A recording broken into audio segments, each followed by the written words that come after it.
Okay, I think we will start. I sent you the last chapter this morning. So we will finish chapter 4, which is plant, diversity of plants. And then after that, we'll continue with the last chapter, which is the biodiversity of animals. And of course, we're going to talk about the adaptations for this animal and also the plant. And maybe we finish this last chapter on Monday. And then on Tuesday, we plan to have the review. So therefore, the whole day on Tuesday will be for review days, before you have exam on Wednesday. So we're going to discuss, we're going to have questions or whatever that might help you to prepare for your exam on Wednesday. Okay, that's the plan. That's the plan. You agree? Deal. Deal or no deal? Okay, deal. 1 million. Okay. Now, do you have question before we start? Any question for the previous lecture or any question for the class? No? Okay. If not, then we will continue. Where we stopped last time? Flower. Flower, okay. And then you visited the farm yesterday, and also the farmer talking about the fruit of the coffee, because you don't really see the flower, right? They already finished with the flower. Okay, now last time we talked about what's going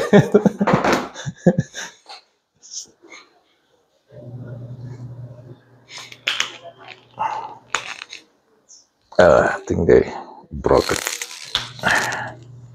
Okay. Flower. Okay. So we comparing between gymnosperm and angiosperm, and I'm drawing the angiosperm first. Okay, in order for you easy to understand the gymnosperm later. Okay, because you are maybe more familiar with flower than the sexual part of the gymnosperm. Okay, now flower again, the stalk, the petal or sepal, the green one, sepal, and then the nice one, the petal, and then this one, mostly only one, which is the female part, is called pistil. Pistil consists of, what is the top one? Stigma, the long stick, style, and the belly, the ovary. Get it? And inside the ovary, you have what? Ovule. Some of them many ovule, therefore they will have many seed inside in one fruit.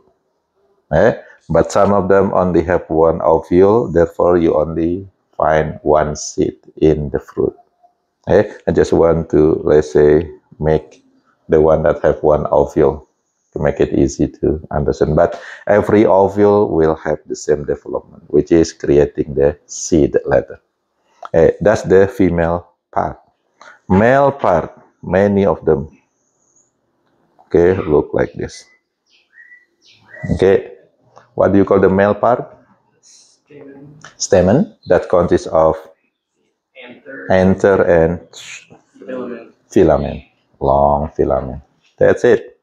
And the anther, where the pollen located? No, the pollen is actually known as the gametophyte. This is the one that carry haploid cell. Okay, this is become the sperm later. And the ovule, it has cell that also haploid, which is what for the female is called, of the male is called pollen or sperm. On the female, it will call as eggs. This is the eggs. Eh? The cycles, the life cycle is actually complicated, so there one I will not talk about this because this is not for this class. You know, the process of meiosis, mitosis, making many cell, making tube cell, making synergids. Yeah, you can follow that maybe in some other class, but for this class, just for your information, the pollen, when it is ready, it will be dropped over here. That's what we call the pollination. Right? When the pollen drop to the stigma, it's called the pollination. And again, for the angiosperm, they can have several ways for pollination. Therefore, they are more diverse than the gymnosperm because what they have different way of pollination. What is the way of pollination in this group? Maybe using wind is called wind pollination. Okay, wind. Okay, using animals as a pollinators, maybe bees, maybe butterflies, maybe other animals, bird, hummingbird, for example. That's the animal pollination here. Using an animal is okay. And then they can also use some of the maybe water pollination too, if they live in aquatic plant, flowering plant. Okay, so they can use also water pollination. So they are very diverse in pollination. Hey, you got this one. Now, when they pollinate, that's what happens. The sperm have the ability to reach to the ovule and then finally combine with the zygote, with the eggs. Okay, with the eggs. Okay, and again, the process is a little bit, complicated over here. The tube cell will create the tube. The sperm will go. Actually, there are two sperm that will pollinate this. Therefore, it's called a double fertilization. Actually, in the flowering plant, they have double fertilization. One fertilize the egg, become zygote, become embryo, become new plant later. The other sperm actually pollinate the endosperm, creating the cotyledon. You see, the cotyledon is actually part of the seed that used as a food for the embryo. And some group of this only have one cotyledon. Is called, what you call the group that only have one cotyledon? And the other group have two cotyledons. Remember flowering plant, they have two main groups, right? Monocot and dicot, right? You still get that, right? So monocot, based on this letter, the number of cotyledon they have. And then later you also able to identify them based on their outside structure, the morphology, the flower numbers, the vein structure on their leaf, the roots, and etc. But basically, the name coming from the number of cotyledons that they have. Okay, monocot only have one cotyledon, the dicot have two cotyledons. You saw that bean seed last time? How many cotyledons? Two. Well, the bean seed is look like this. Yeah? Right? This means that it's one cotyledon, this is another cotyledon. That's two. So bean, dicot or bean, coffee, dicot or monocot? Dicot, right? And the easy one to tell is actually the peanuts, right? When you eat the peanut, you can split the cotyledon, left and right. That's a dicot. Okay, actually the coffee bean also like that. That's Dr. Seti mentioned it just look like a peanut, right? When it is not black yet, yeah, it's just like a peanut, small peanut. Okay, do you have questions so far? No, so now we go here. What happened is reaching this, again, there are double fertilization, right? One creating the embryo, the zygote become embryo, and the other one creating the cotyledon, the second fertilization. When it is ready, then what happened? This oval membrane over here become the seed coat. The seed coat, and then the cotyledon embryo will be covered by the seed coat. Therefore, you call this now what? Seed. This is seed. And this seed is covered by this letter. This one also will making a new structure. You know, when it is making a new structure, this one will be gone. You know, the flower will be gone. Then you see what? You see this stalk, and then with the new structure like that. What do you call this new structure? It's coming from the ovary. It's protecting the seed.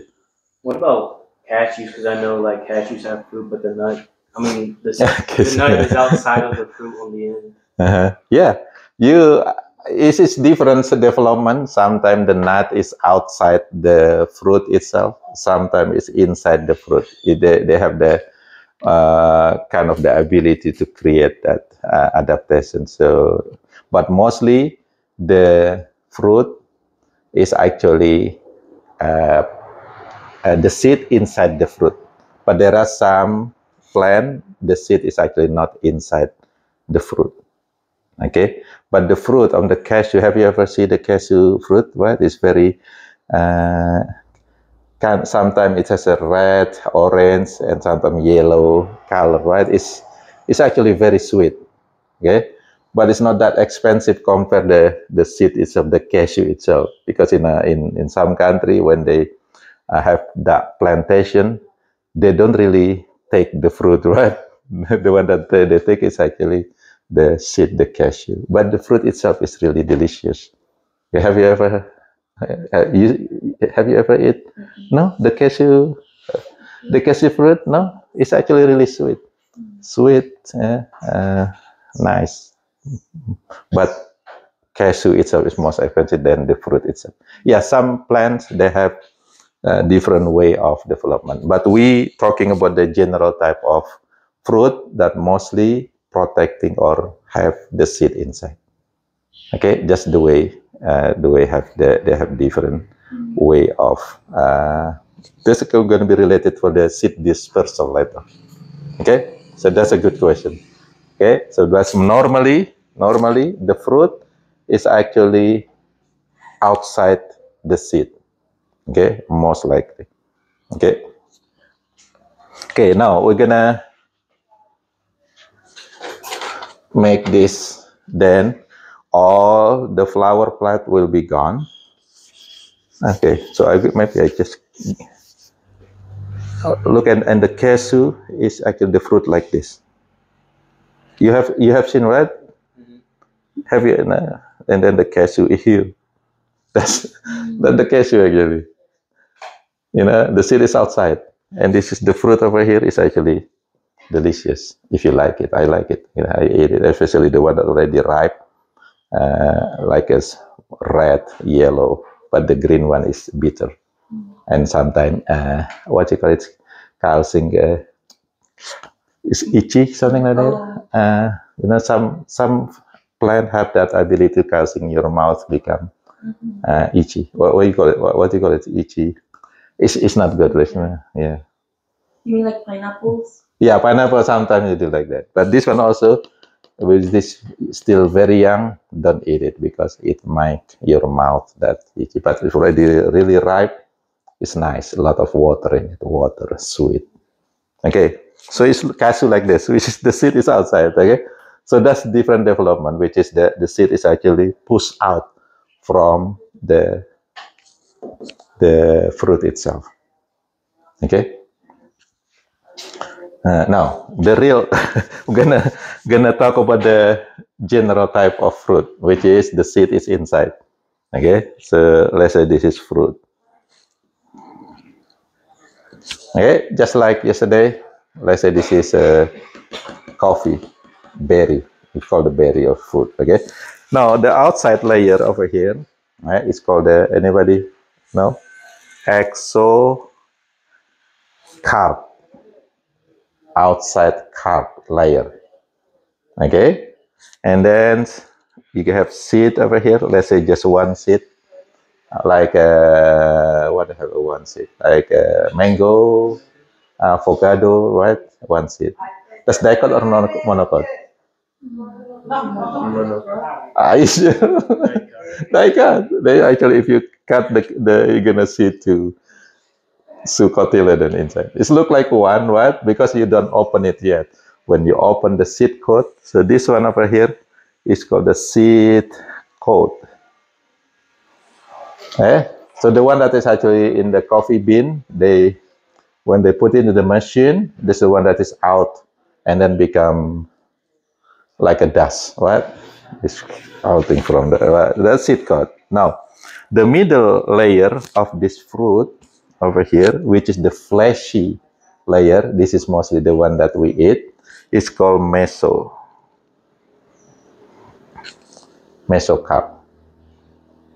Okay, mesocarp. Now, there is another layer, it's very thin layer actually over here, that will be protect the seed. This is what we call the endocarp. Sometimes it's also called pit. You know, the pit, that's actually hard layer of the fruit, still fruit layer, the pit. Yeah, the seed pit, like a apple, right? What else has a pit? Sometimes you crack it out because it's hard. Yeah, so that's actually endocarp. So this is 3 layer. Again, this is when we talk about coffee bean yesterday. This is the one that will be they take it out. So you don't really have the fleshy already. They take it out. You have the over here the seed coat already after the process. Well, how was it the first process? I still remember what they do when after they gather the red color of fruit of the coffee bean, coffee fruit, coffee berry, where they put it. Remember that Dr. Seti mentioned about that before we enter into the factory. They roast it. No, the roasted is already bean. That's no fruit anymore. That's the bean. What is the first process? They do like a float test to see if they're good enough. Yeah, that's the first one of them. And then after that, they put it in the funnel container like that outside. You see, they put water over it. And then they kind of open that. And then floating going down. And then the one that, after that, all the seed layer gone, except then the seed. They have the seed. And after that, after they have the seed, they put it in where they put it, where they go. The drying. Drying process.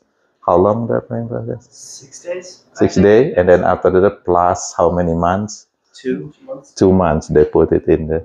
See, I hope you follow that. That's actually very good. Learning. This is you mostly you don't have it in the classroom. This process. But it is a very good learning for you if you want to have business in coffee farm. You can follow that. Yeah. And then what is after that? After it is dry. After 2 months in the bag, make sure it is good dry. Where they put it? They peel the seed coat. What? How they peel it? They put it again in another machine, right? That the machine that they show us, with the dust and then the beans on the bottom, right? And then what after that? They put it in another machine that roasting that, right? It's now become roasted bean.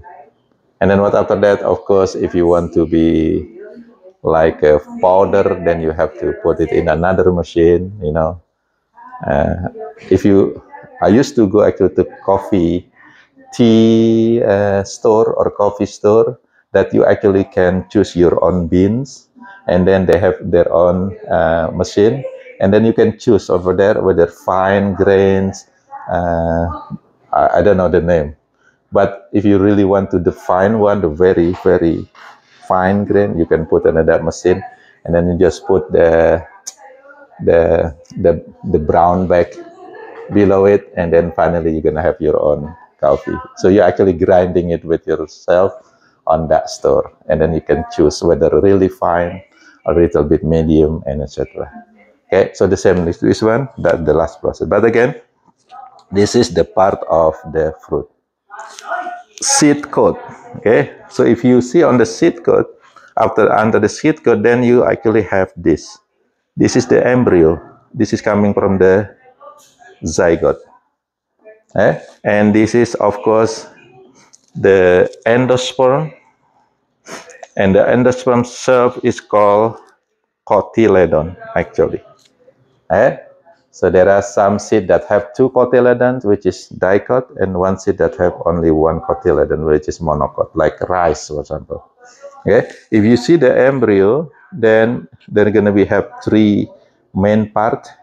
This one is called the epicotyl.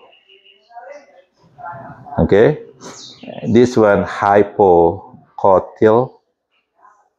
Okay, sorry, maybe there is no L, there's no E, and this is called the radicle. That's the embryo.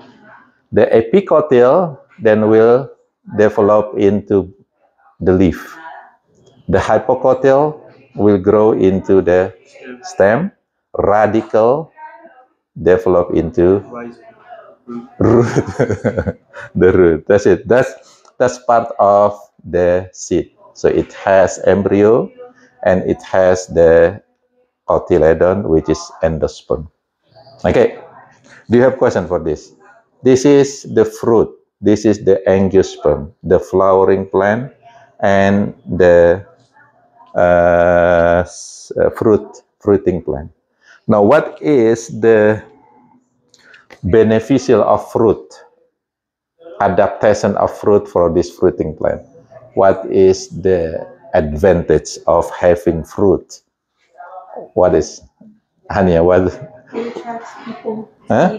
People and also other animals. Yeah. So it's for the seed dispersal. So the seed can be carried into many places by animals because animals like it, they can carry it. Okay? Including the cashew over there. Okay, monkey like it. Other animal like it. Squirrel. Okay, they eat that. They carry that over there. Okay, so that's again cashew. The seed is actually pushed out from the fruit itself. That's a different development, but still they are fruit plant. They are flowering plants. They have fruit. Like peanut, it has different type of fruit, right? They have what we call pod. So there are some plant. The fruit is not like that, but the fruit is long like this. Okay, and then it has seed. Okay, and sometimes over here you can see a little bit bumpy, right? Like a peanut. What else? Green bean, what? Peas, yeah, peas. That is called the pod, but it's actually fruit. It is fruit. Dandelion. Have you seen dandelion? That's actually fruit. The fruit is here, and then they have they have structure that I will make them to fly. See, the seed is outside the fruit itself. The fruit is different shape, right? But the one that I show you is the general shape of the fruit. But the fruit can sometimes have different shape. But they are all fruiting plant or flowering plant. They have flower. Okay, many types. Look at the coconut. How the fruit look like. See? How is coconut look like? How fish look like? It's coconut. Here the seed. Okay, here the seed. Seed coat, which is really hard, right? And inside the seed, this is white meat that we eat. That's actually not the fruit. That's the endosperm. This is over here. You have you have the embryo over here, and then the white inside is actually the nutrient for the embryo. Is called the endosperm, right? Now, how about here? This is actually for many fruit is fleshy part. So this is exo, this is meso, and then you have endo over here. Look at the meso over here. We mentioned that in the regular fruit, the meso is the fleshy part of the fruit that mostly we eat. But for banana, you cannot eat this one because they have different function now. And this one is gonna be like what do you call this? Hair. Fibers, yeah, like hair fibers, right? Fibers over here. You cannot eat it. Now, what is the advantage of having this? It's harder for predators to come get it. Yeah, but what is the most important thing for them actually for the seed dispersal? They able to float on water. See what? So they can be dispersed by water. Therefore, most of the coconut tree, where do you see it? By the beaches. Oh, the beach. By the beach. Beach. Okay, and it's floating over there. Well, sometimes animals carry them also to the land. We carry them. If you see that, coconut tree on land like this is mostly because of human. But mostly they are close to water. Because what? This is the advantage of having this type of fruit for them. Okay? You follow this? Right? So that's another type of fruit. So fruit sometimes is not the same. Sometimes they have different type, but they're going to be the same, which is help them for dispersion. Disperse dispersal. Okay? Okay. Do you have question for this angiosperm? Okay, so based on this, you can see many diversity of flowering plant, right? Including their flower and also the type of the fruit that they have. Now, this is flowering plant, okay? Flower, okay. Now, the second one over here, the first one actually, more primitive, gymnosperm. We have flower over here as a sexual part of the plant. Help them for reproduction. Now, how about in the gymnosperm? What do you call that sexual part of the plant? You see it in the pine tree. What? Sometimes you take it and you use it for Christmas decoration. What do you call that? Pine cones? Cones. That's the name. Cone. Okay, cone. So this one use flower. That's the reproductive part. On the gymnosperm, all the reproductive part is called cone. Cone. So mostly that we know is pine cone because that's usually we use. But the gymnosperm, they actually have 4 different phylum, which is pine. This another one is cycad. Marina have the cycad tree on the back. They also have cone. Another one is called the Gnetophyta, which is also have cone, but the cone is look like berry. After this growing, the seed, not the cone, I'm sorry, the seed is look like berry. Therefore, people think it is a fruit, but actually it is a seed. And then the last one of this group is called the ginkgo biloba or ginkgo vita. Also the berry, the seed is look like fruit, but actually it's not fruit. It is a seed. It is the seed. This is just telling us how the evolution go. So which one do you think you're going to be closer to the seed fruiting plant? The pine tree or the ginkgo tree? Which one? The ginkgo.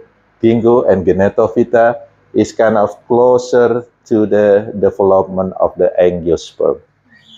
They have the structure that really similar with the fruit, it's actually not a fruit, which is a seed, because they are naked seed.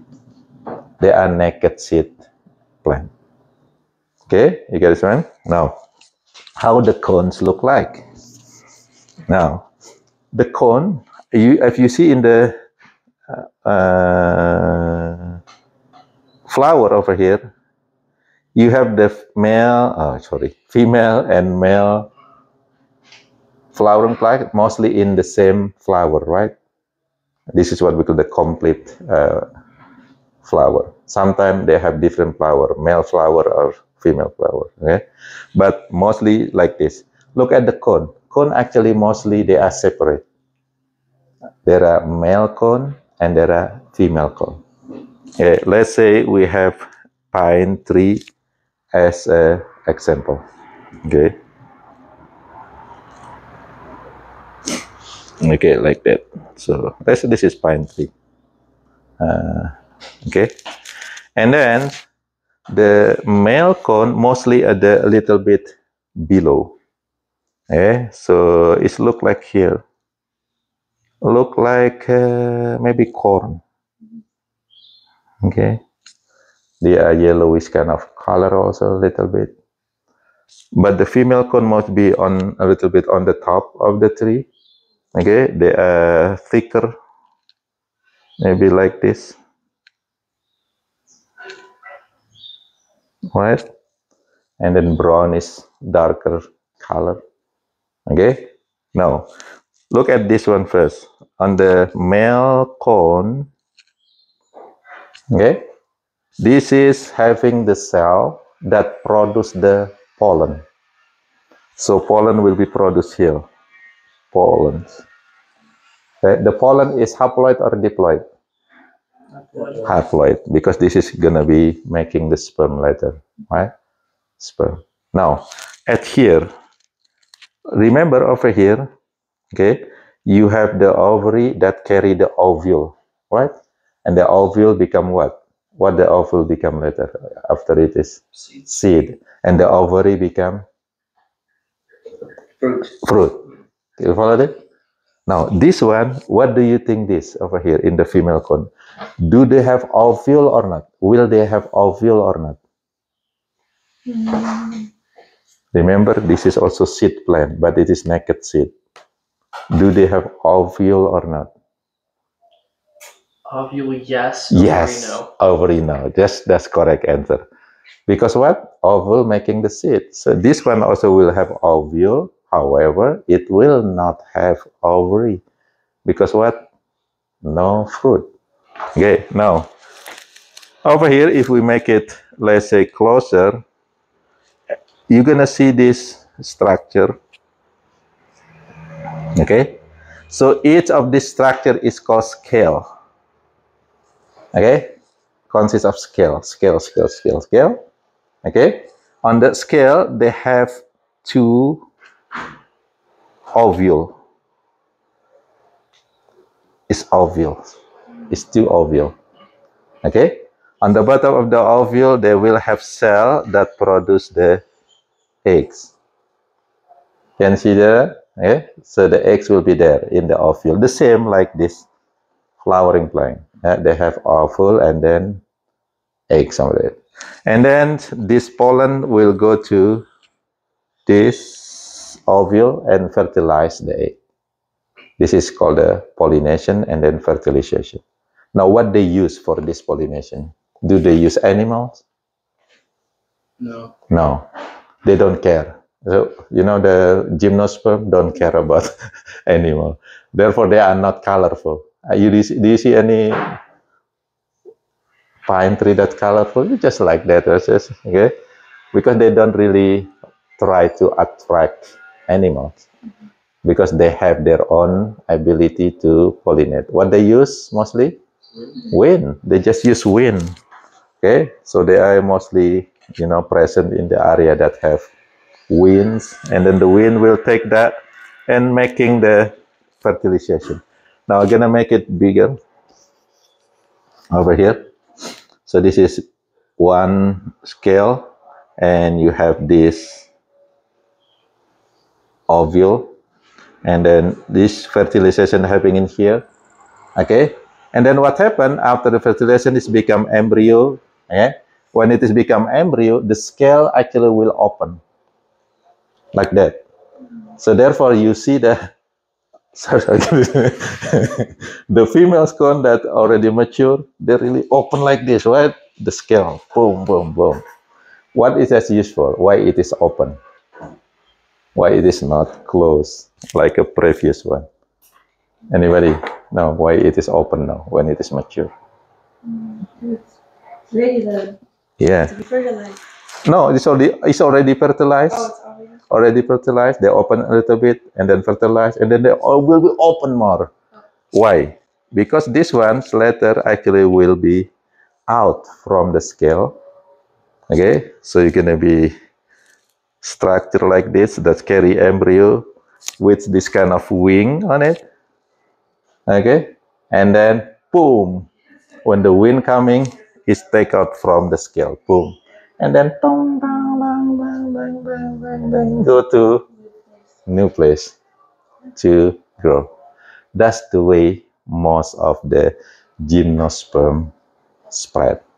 Which one is better, angiosperm or gymnosperm? Angiosperm, because angiosperm not only they have different type of pollination, but they also have different type of seed dispersal using wind, using animal, using human, using water. You see that one? So therefore, most of the plants that we see, they are majority angiosperm or gymnosperm. Angiosperm, because they have that better adaptation. Can you follow that?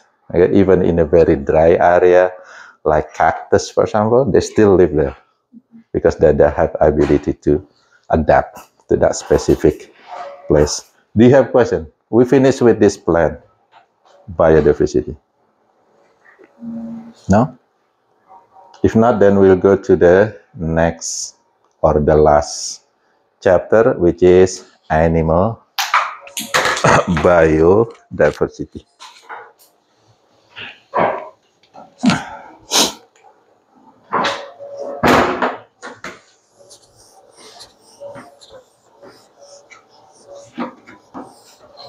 Okay, animal. Okay, now look at the picture again. Last time we also mentioned about this picture already, right? What is the most biodiverse organism in the world based on species number, not individual number? Prokaryote, protist, fungi, plant, or animals?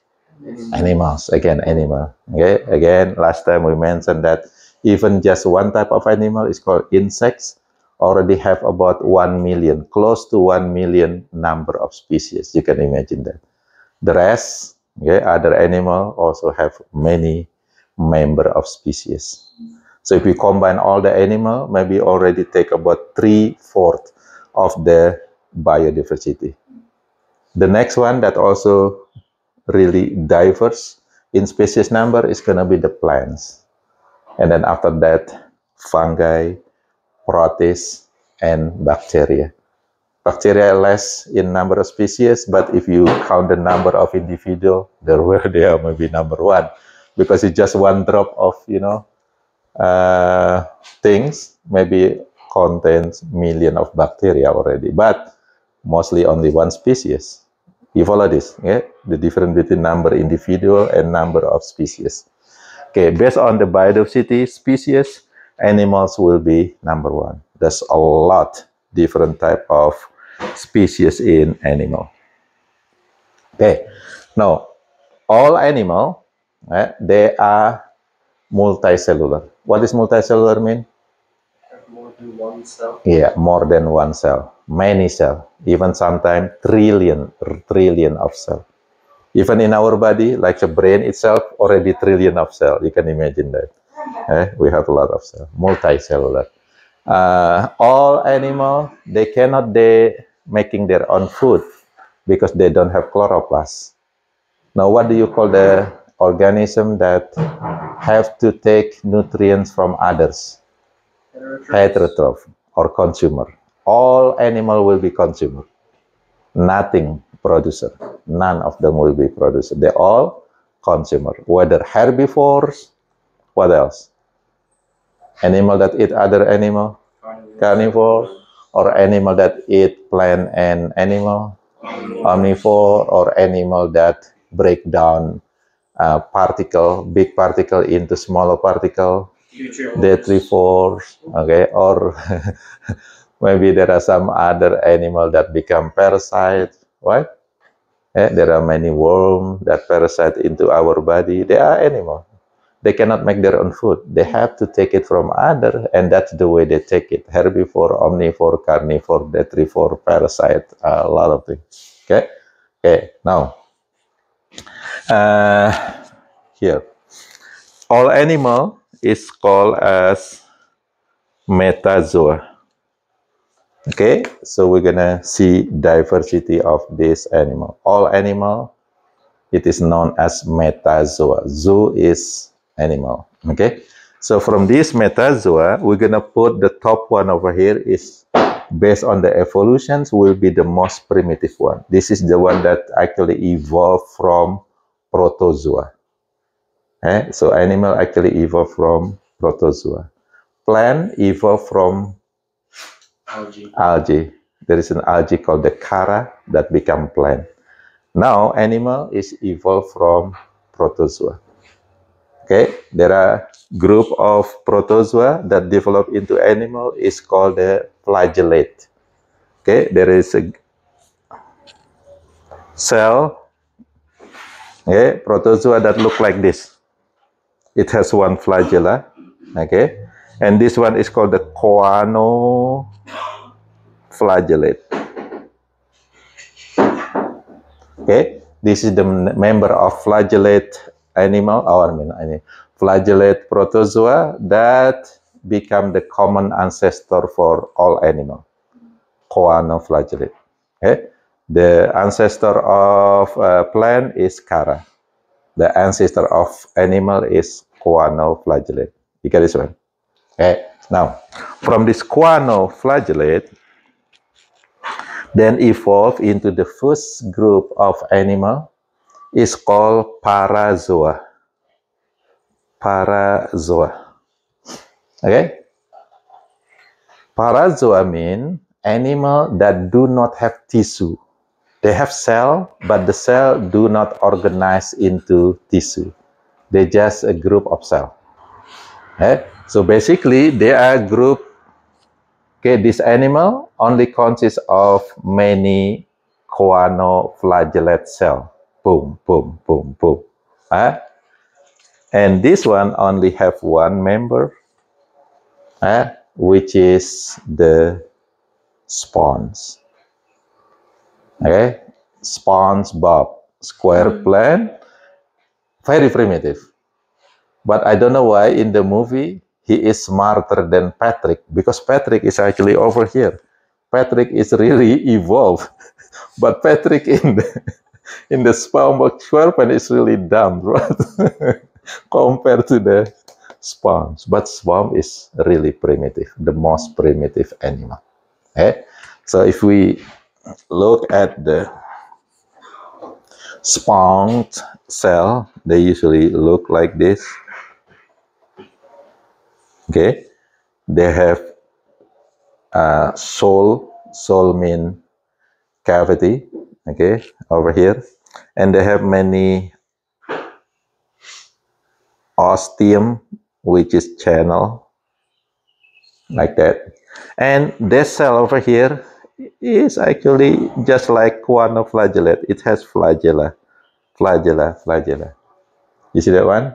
The way they eat is actually they filter the water, the ocean water. How they make that ocean water into this cavity? By vibrating the flagella. So it's like making a current like this. What happens when it is making current? Then the water will go here, and then out from here. That's the way they filter their nutrients, and they are very primitive. They again evolve from choanoflagellate. Can you follow this? That's the first. Now, the second type group of animal, if we have parazoa, which is very primitive, no tissue, then we have a group of metazoa, is called the U mean real. Like eukaryote mean it has real, karyote mean nucleus. It has a real nucleus. Okay, so this one's gonna be eumetazoa.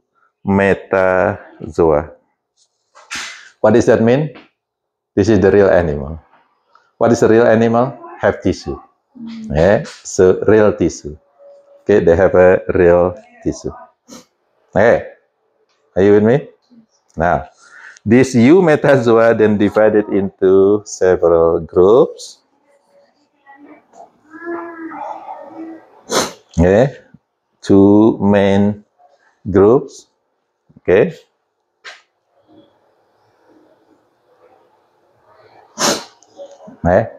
Do you see that one? That one is actually opposite that way I'm drawing over here, because on the from the book is actually the primitive one is in the bottom.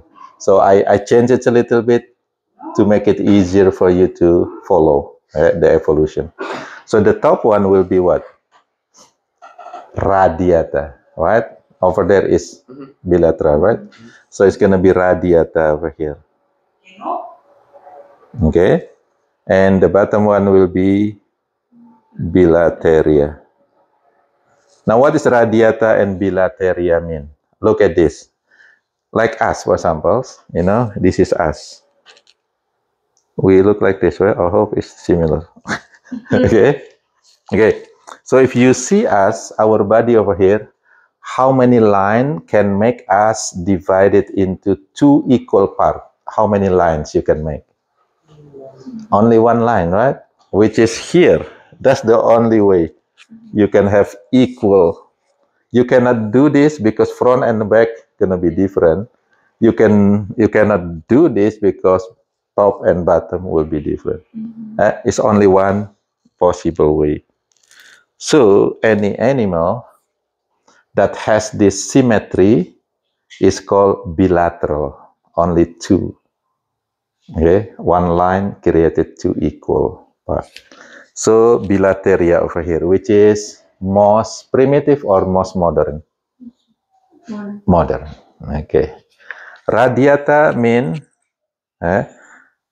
animal that can be divided into many line. Okay, two part with many line.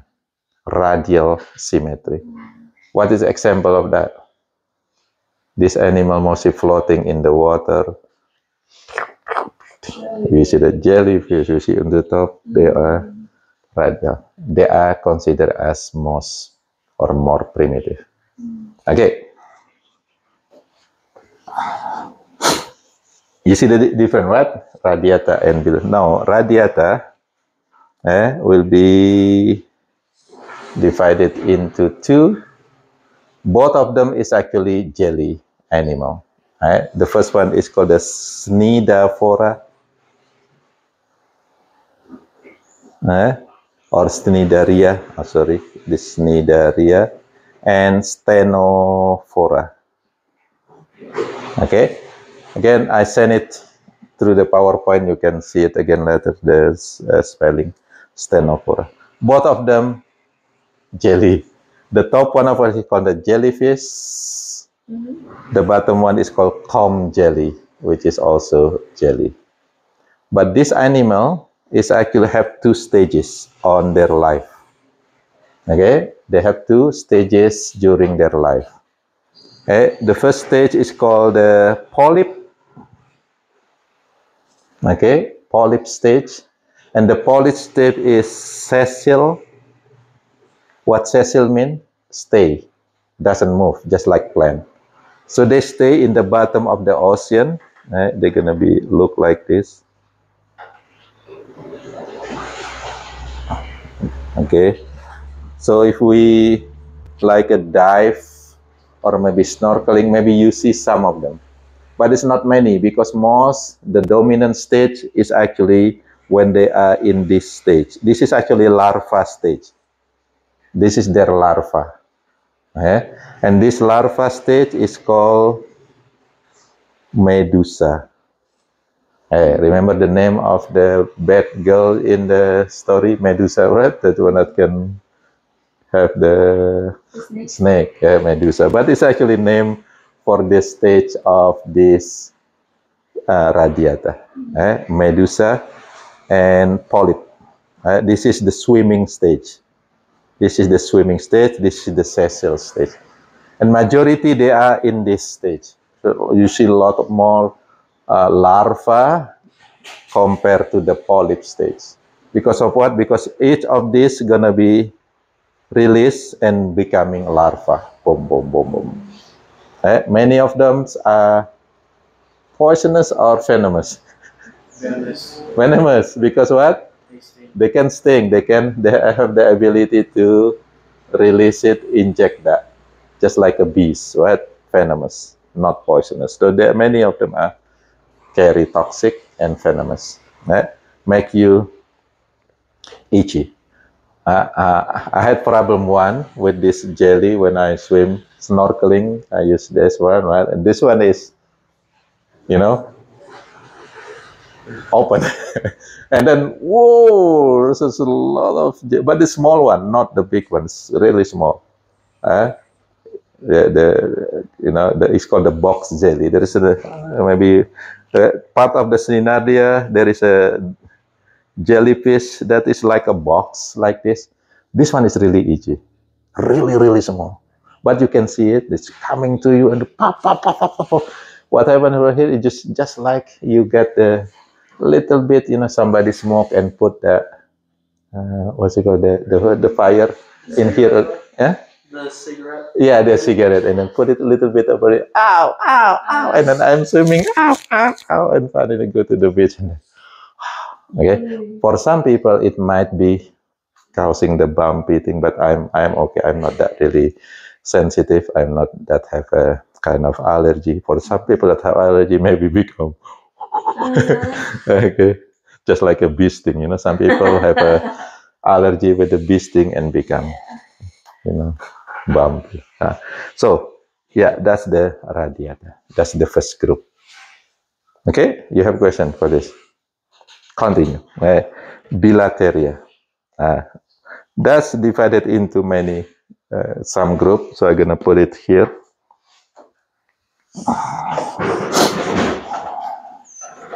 Okay. Let's say this is Bilateria animal, the one that mostly have bilateral symmetry. Okay.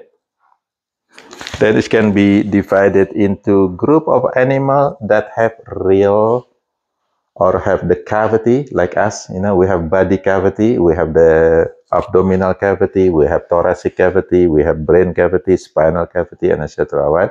But there are some animal that do not have cavity. It's called the acoelomate. Soelo mean cavity. Amino, acoelomate. Okay, so this one's gonna be coelomate. Okay, the one that have body cavity, which is more evolved. Okay? This one is only have one member. It's called the asula. Asula, no body cavity. Okay? They usually live in water. This is aquatic animal. No body cavity at all. Asula. Not Azula. Azula is the... If you watch the Avatar movie, right? There is a bad girl. It's called the Azula. Right? The one that have electric fire nation. Yeah, that's Azula. But this one is Asula. This one is going to be coelomate. The coelomate divided into two. The first one, the most primitive one, is called the protostome. And then the most evolved one is called the deuterostome. Now, what is this? what is different? What protostome? What is the deuterostome? Proto mean before or primitive, or first. Stome mean mouth. Okay, this is first mouth, this is second mouth, something like that. Okay, now it is actually coming during the embryological development. So after egg and sperm combine, it's called the fertilization. They create what? One cell is called, which is diploid, zygote. And the zygote will perform mitosis. What? Mitosis always produce two cells. What? Two cells. First mitosis, second mitosis, third mitosis, fourth mitosis, and etc. become many cells. So during this development, the zygote will become blastula, and then after that gastrula, and continuously become embryo, and then fetus, etc. Now, during gastrula, which is consists about 64,128 cells, they created a hole like that. So it's actually invaginate inside. Look like, just like you have a ball, right? The soccer ball, really like soccer ball around, and then you push it inside. Okay? So that's creating hole is called the gastrula. Okay? And then the process is called gastrulation, creating the hole. And the hole then become like this, and then creating the cavity later over here. And this one is become our, actually for us, then it's become the GI tract, long, okay, channel tract. Okay, so this gastrula, this is considered as the first hole. Okay, later is creating another hole over here, is the second hole. Can you follow this? Therefore, just look at us, ourselves, our body. We have two holes, right? What is the hole on the top? The mouth, and over here is the anus, right? Do you follow this? So most of these animals have two holes, which is mouth and anus. You follow this? Now, the protostome is a group of animals where the gastrula is actually become their mouth. You get this one? They consider as more primitive. The second group is animal that the gastrula is become the anus. The second one, this is become the mouth. You follow this? And this is considered as most evolved. So human will be protostome or deuterostome. Deuterostome. So our mouth is actually coming from the second hole, and our anus is actually the gastrula. Can you follow this? Okay, that's the classification based on. Now the protostome. Okay, I will not divide again over there. Okay, just go to the diversity over here. Okay, the animal itself. Okay. For the protostome, the first one, the most primitive one, okay, is actually a group of animal. I'm gonna make it.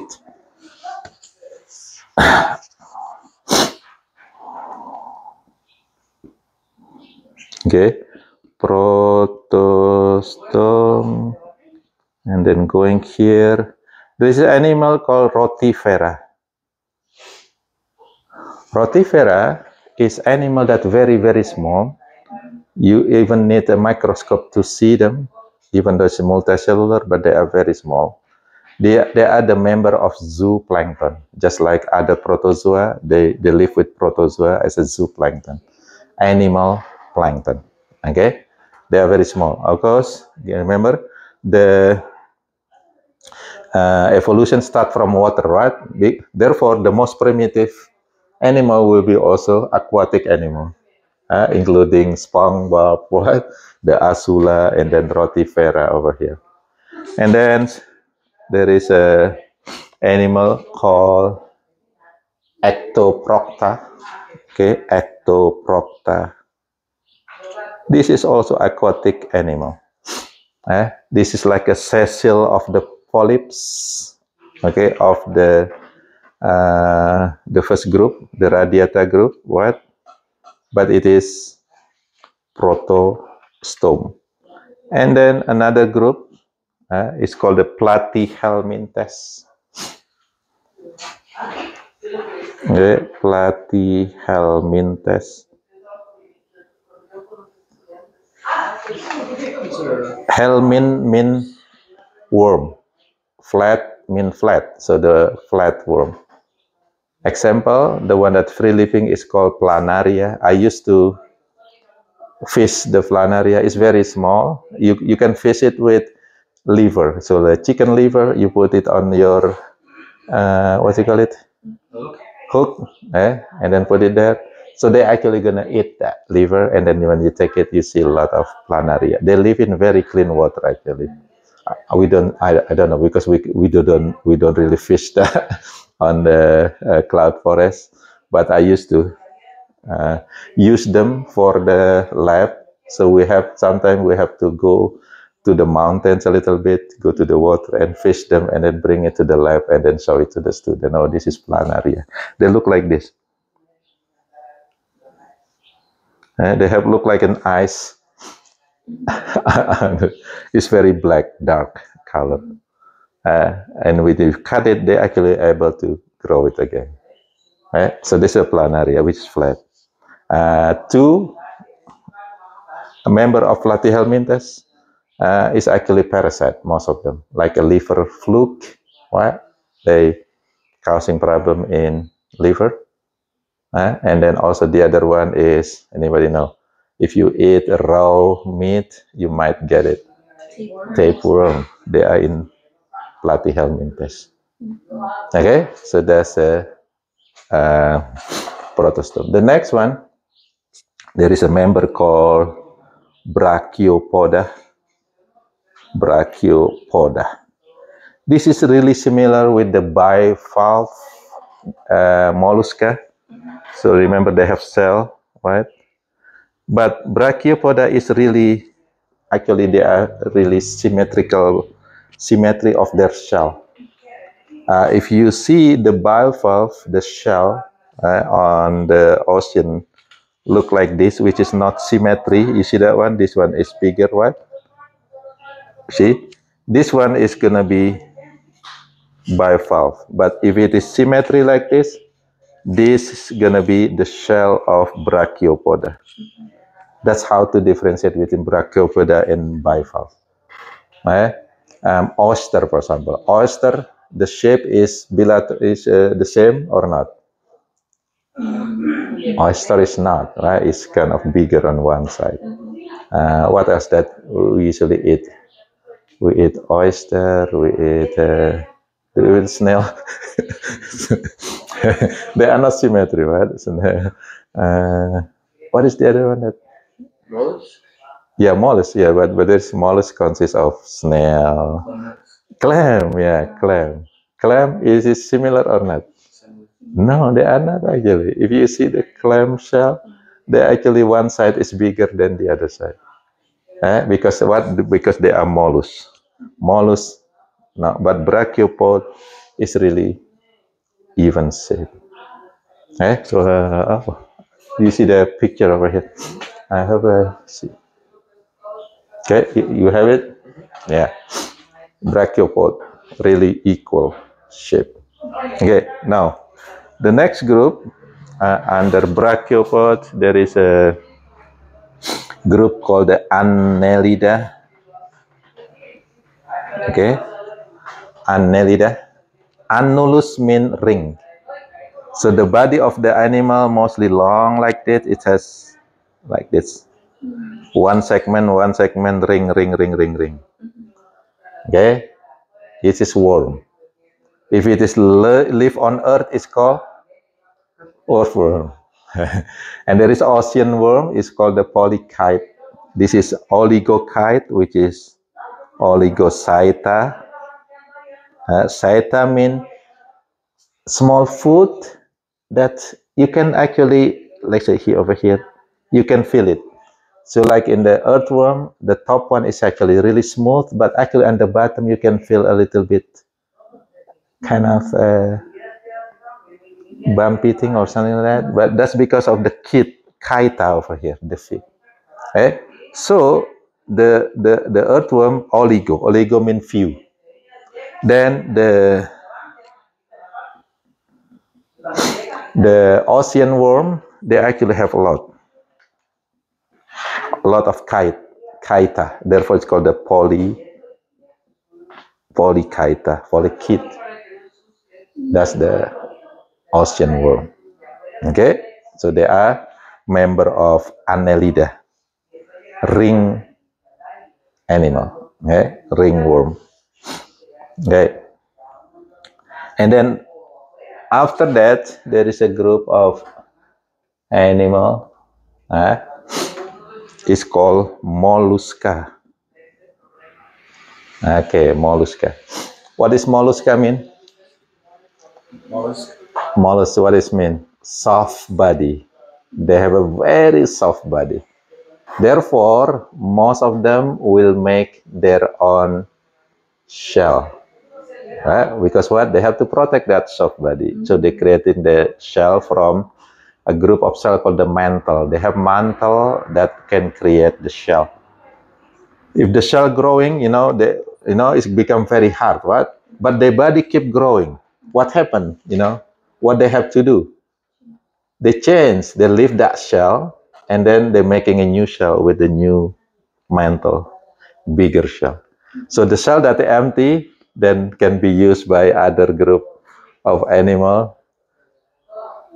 The one that is actually using the shell of gastropod for their home. They carry it. The hermit crab, right? The hermit crab is don't make shell. They use the shell of the mostly gastropod as their place. They're also growing, right? The hermit crab is also growing. When they are growing, they will be is that?